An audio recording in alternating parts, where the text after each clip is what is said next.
بسم اللہ الرحمن الرحیم۔ السلام علیکم ورحمۃ اللہ وبرکاتہ۔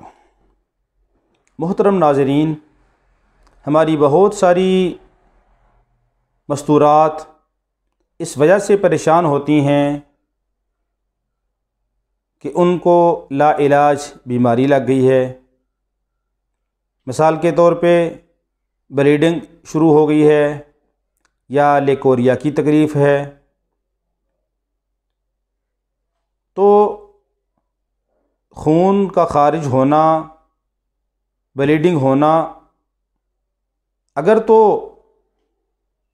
عادت کے موافق ہو تو پھر تو یہ بیماری نہیں ہوتا، بلکہ یہ صحت اور تندرستی کی علامت ہوتا ہے۔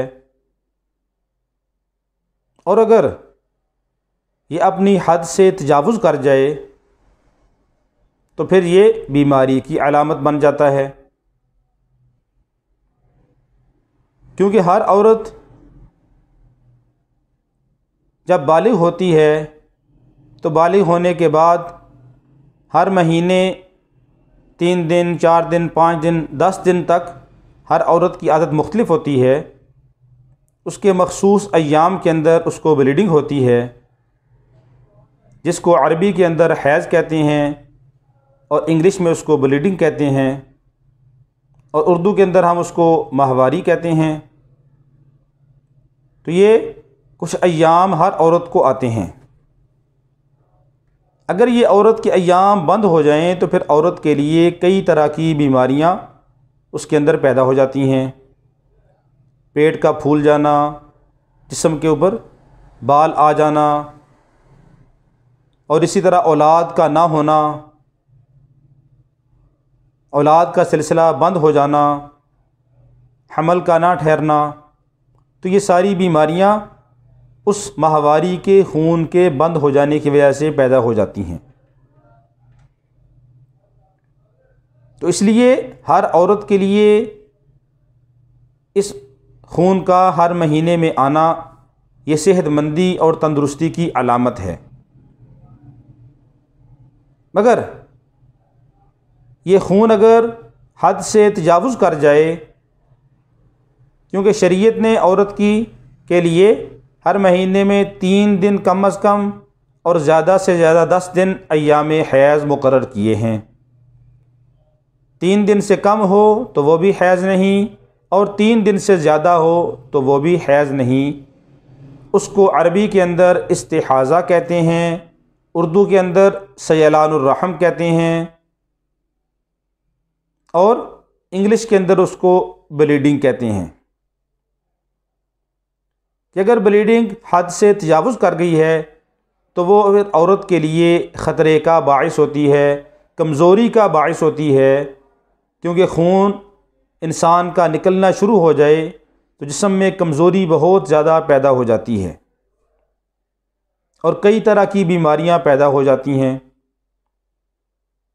اس لیے بر وقت اس کا علاج کرنا ضروری ہے۔ اسی طرح عورتوں کے اندر ایک اور بیماری پیدا ہو جاتی ہے جس کو لیکوریا کہتے ہیں۔ تو لیکوریا کی وجہ سے بھی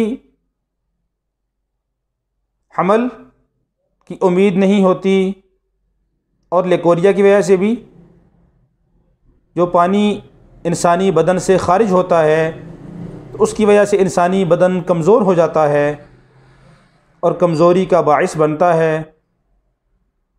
اس لیے اس کا علاج بھی ضروری ہے۔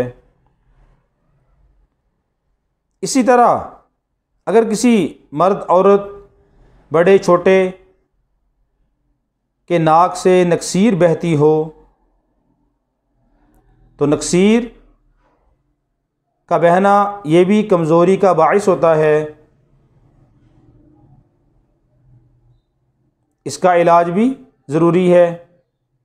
اسی طرح اگر کوئی بچہ 5، 6، 7 سال، 8 سال، 10 سال کا ہو گیا ہے لیکن وہ بستر کے اوپر پیشاب کر دیتا ہے تو اس کا علاج بھی بر وقت ضروری ہے، تاکہ آئندہ چل کے بڑا مسئلہ نہ بن جائے۔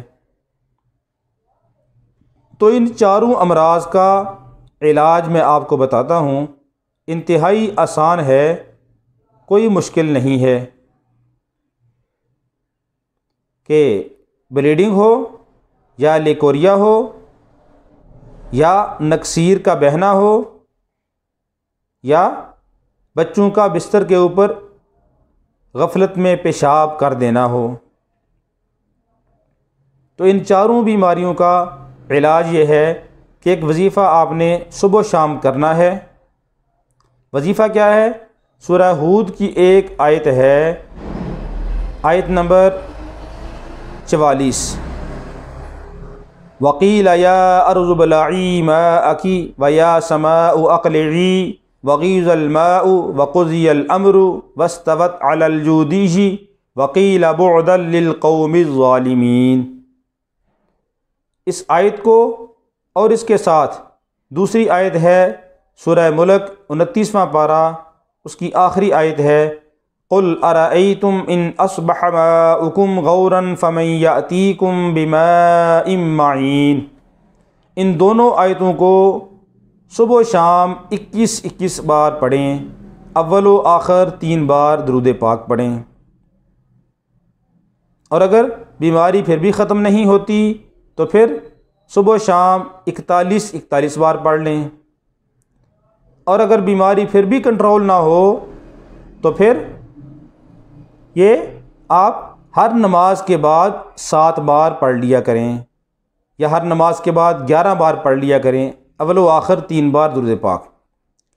اور اس کے ساتھ انہی 2 آیات کا تعویذ لکھنا ہے، لیکن تعویذ لکھنے کے لیے اجازت لے لیں، اور آپ تعویذ خود بھی لکھ لیں، ورنہ تعویذ منگوا لیں۔ اگر خود لکھنا ہے تو اجازت لے کر خود بھی لکھ سکتے ہیں۔ انہی 2 آیات کا تعویذ لکھ لیں، اور تعویذ لکھ کر گلے میں ڈال لیں کہ وہ تعویذ کی ڈوری لمبی رکھنی ہے اور وہ ناف سے 2 انگلیاں نیچے تک تعویذ لٹکا رہے۔ بلیڈنگ کی بیماری ہو یا لیکوریا ہو یا بچوں کا پیشاب بستر کے اوپر کر دینا ہو، ان کے لیے۔ اور اگر نکسیر بہتی ہو تو اس کے لیے انہی 2 آیات کو لکھ کر گلے میں ڈال لیں، اور اس میں ڈوری چھوٹی رکھے، لمبی ڈوری نکسیر میں نہیں رکھنی۔ تو یہ آسان سا عمل ہے، یہ آپ کریں، انشاءاللہ العزیز اس کی برکت سے اللہ رب العالمین ان چاروں بیماریوں کو ختم فرما دیں گے، اور اللہ رب العالمین شفائے کاملہ عاجلہ مستمرہ دائمہ نصیب فرما دیں گے۔